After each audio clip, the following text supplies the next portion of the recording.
So hey guys, so before we get into this video, I just want to make it very known that this video was not intended for me to be braggy or anything about how much I make. Literally, you guys read the title. I'm answering questions a lot of YouTubers avoid, which revolves around like money, how sponsorships work, demonetization, ads, everything like that. So if stuff like that makes you uncomfortable, you can definitely skip forward at some parts because that's not the entire premise of the video. That's not the whole point on why I made this. The whole point on why I made this is so you guys can get a little more insight and understanding of how this stuff works for us. And like I said in the intro that you will see later, this usually varies from person to person unless it's a general thing. So once again, this is not me trying to brag about how much I make. You guys literally just asked the question. I'm answering questions you've always wanted to know that most people don't talk about. And yeah, isn't meant to brag, just let you know how this goes and just trying to give you some insight. So with that being said, I hope you guys enjoyed the video and let's go ahead and get started with it. Now I'm about to spill my own and every other YouTuber's beans, but YouTubers get paid so much for doing the bare minimum. It's crazy. Something that is annoying though, those day blanks until such and such notices me. So what's up, you guys? It's me, Aliyah, and welcome back to my channel. Hi, how are you doing? I would love to know about how you are doing down below in the comments if they are on. If they're not, let's have a conversation via DMs. I love talking to you guys. You guys read the title. Today I'm going to be doing an answering questions YouTubers tend to avoid. I feel like there's a lot of questions behind the general job, and since I feel like I have somewhat of a big following, I'm not trying to gas myself up, I'm just stating the fact. I have a good experience of most of the things that people want to know about YouTubers and like what goes into the job, sponsorships, paychecks, everything like that. So just before we get into this video, I like to mention that these things usually vary from person to person unless it's a very general thing like sponsorships and everything like that. These are all based on personal experience, so I can only speak on things that I have been through and like things that I've dealt with, and usually general answers I can answer, so that's what we're going to be doing today, of course. Without further ado, let's go ahead and get into today's video. First question, how do sponsorships work? If you don't know what a sponsorship is, that is basically when a brand reaches out to you saying, hey, we have this product, app,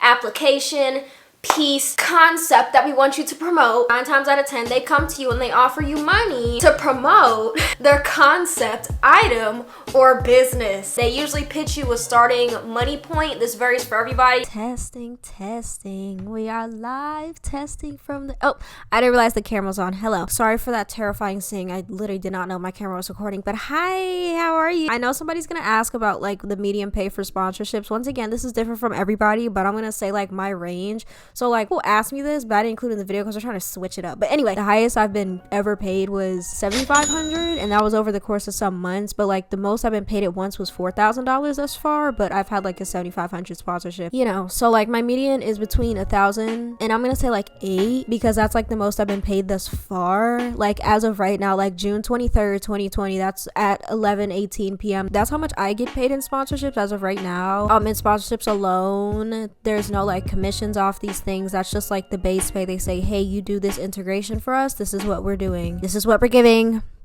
we're opening your purse, donating to the needy. That's a lot of money, I know, but I know somebody was gonna ask because they're like, how are you gonna talk about this without giving numbers? I gave you numbers. Hope you enjoy the rest of the video, my lovies. You have to send it to them by a set day so they can go ahead and confirm and say, okay, this video is perfect, this is good for our company, thank you. And if they don't like it, they send it back and give you revisions, and then you go back and forth until it's fixed, and you have a set upload date as well. How much do y'all get paid? The amount of times that YouTubers get asked this is insane, and honestly, I'm gonna tell you, it's way more than it should be. Now, me personally, most I think I've made off YouTube in 1 month, like YouTube alone, no sponsors, I think it was $12,000. That was a really good month. I never made that much after that. But usually this all depends on the creator because this is all determined by our CPM on our channel, and it varies like as an average over our channel. And then for videos, it changes depending on how well the video is doing, and a CPM is basically how much money you get per 1,000 views, you know, cost per mile, what's it cost per 1,000 views, that's what it is. So personally, my CPM is, it goes between like 8 and 10 on a daily basis. It's always somewhere in there. I'm gonna put a screenshot of what it is right now because it changes very frequently. I would also like to mention that this does vary by video, so as you can see in the screenshot that is literally going, the CPM varies per video. I don't know what makes or breaks the CPMs for the videos just yet. I'm still trying to figure that out, but yeah. But YouTubers get paid so much for doing the bare minimum. It's crazy. Which one carries more weight, subscribers, watch time, or likes? I'm I'm sorry to burst y'all bubble. The answer is watch time. Here's the tea. The longer your view duration, the more your video gets recommended. Why do you think people upload like 20 to 30 minute videos? And why do you think the longer videos always have more views? Why do all YouTubers have MacBooks? Because MacBooks are actually made for video and software editing. I don't know if y'all knew that. That's what they're made for. So they're just the best for editing. Are your fans / subscribers annoying at times? Some things that some have done in the past are just kind of weird and make me feel kind of awkward, but I feel like if I ever said anything, I would be the bad person for trying not to feel comfortable. I don't know. I wouldn't say annoying. Something that is annoying though, those day blanks until such and such notices me. I promise you, I see those all the time and it doesn't do anything. Please start a conversation with me. I'd rather have a conversation with you than you trying to count the days until I answer. How am I supposed to respond to that? Why do y'all keep buying that G7X? If you don't know what this person is talking about, I'll be right back. I'm gonna go get mine. This is the Canon G7X that this person who asked the question was asking about. This is one of the most popular cameras for YouTubers because one, half the time they just like looking at themselves and vlogging. People just buy it because it's the simplest one to grab and go. You can put it in a bag and it's the most popular one on YouTube. Name somebody who doesn't have a G7X on YouTube. Oh wait.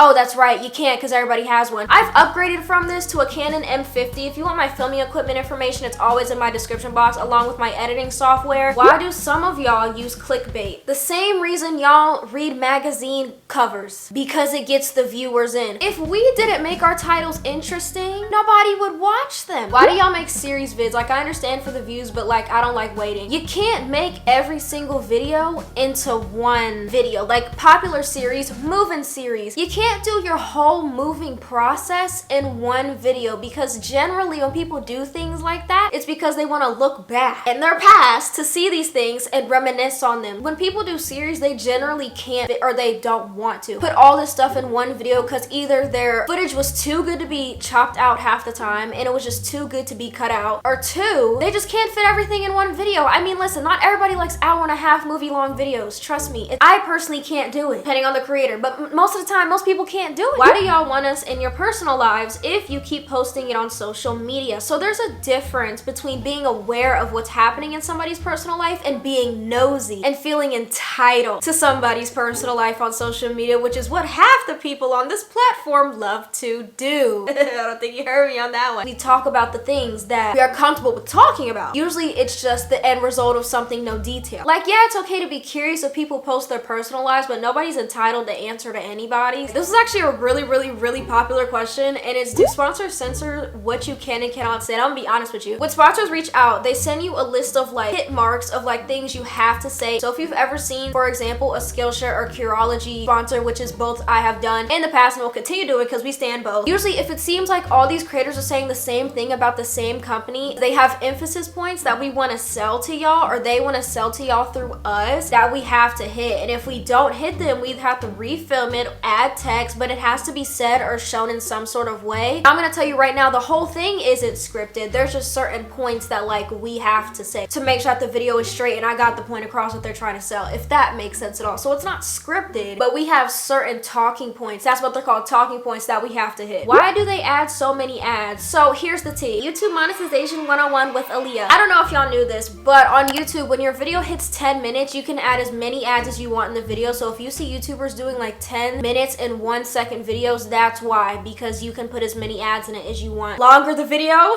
the more ads, the more money it generates. Does cussing in videos lower the money? I don't know if anybody talks about this, but it actually does, depending on how often you swear. YouTube now has this thing. I don't know if I'm allowed to talk about this.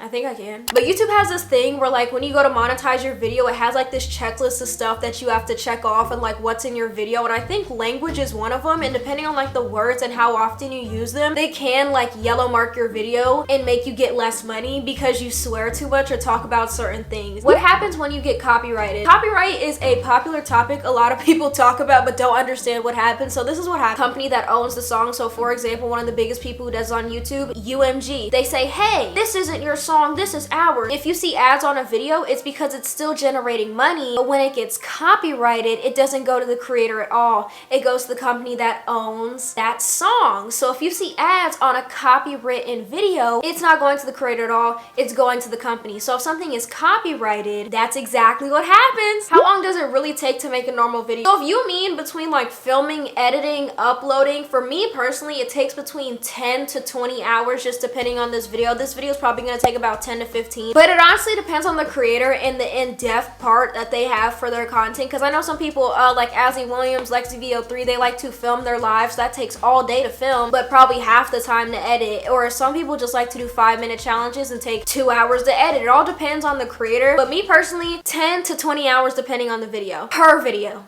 may I add. So at least 30 hours a week on YouTube alone. Almost a full-time job if you think about it. Do you actually use the products that you promote? I would never promote something that I don't stand behind and genuinely like on my channel. YouTube has obviously messed up some of you guys' trust. A lot of people are always telling me, you don't use this, you don't use this. Do you see me every day? No. So how you gonna tell me what I can and can't use? But me personally, I know a lot of people who just promote the product once and then throw it out, but that could never be me because you guys have faith in me. You trust me with certain products and my opinions on things, and who am I to lie? Your trust, for me, is more valuable than any sponsorship or brand deal, and that's just that on that. Out of the money you earn off videos, how much does YouTube take for themselves? Whatever we get paid, just think YouTube's getting that exact same thing, because I think it's 50 if I'm not mistaken. On a scale of 1 to 10, how annoying do you find subscribers who self-promote in the comments? 27. If you want to grow on YouTube, that's not the way you do, because you're seen as 1, annoying, 2, you're clogging up my comments and ruining it for the other viewers, and 3, and if you're directing people to the subscribe button but not your videos, where do you get from that? Nothing. Why do you guys not like to talk about the pay? This is probably gonna sound very big-headed of me, but think about it.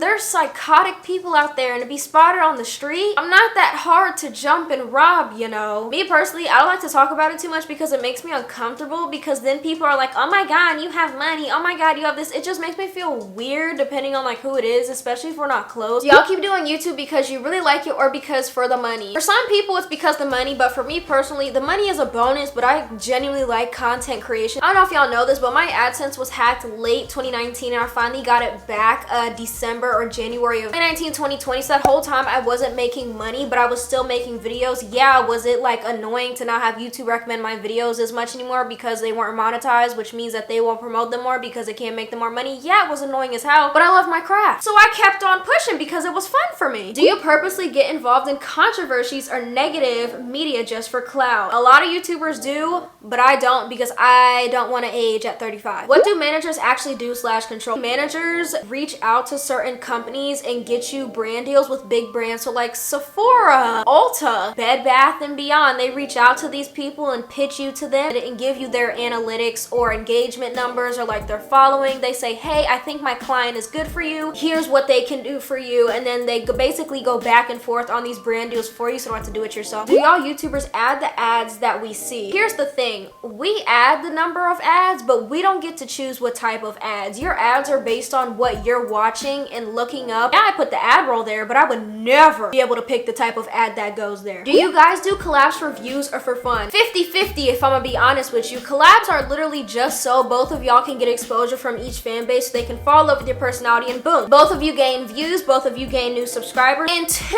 it's really fun to do things with people in person, because 1, we get to spend time with each other doing something we both love, and 2, we profit off of it. Nobody loses. So guys, that's it for today's video. Hope you guys enjoyed. I hope I answered most of you guys' question that a lot of YouTubers tend to avoid, because I feel like I answered majority of them. That being said, if you like the video, please give it a huge thumbs up down below, and right down there, make sure you subscribe to my channel, hit that notification bell, and instead of personalized notifications, make sure you hit all, because I upload 3 times a week and I want to see you here every single time. Don't miss a beat, never miss an upload from me. And also, we're super close to 600K. Let's go ahead and get there, Miss Mamas. If you're interested in seeing me more off camera and behind the scenes on social media, you can definitely follow me on my Instagrams, Twitter, and Spotify, and other linked social medias down below, so you can see everything that happens behind the scenes and what goes into making these videos. And I'm more likely to interact with you guys over there, because social media is my favorite part-time. Hey, it's what I love to do. So with all that being said, thank you guys so much again for watching today's video. Hope you guys enjoyed, and I can't wait to see you on the next one. Stay cool. See you Friday. Bye guys.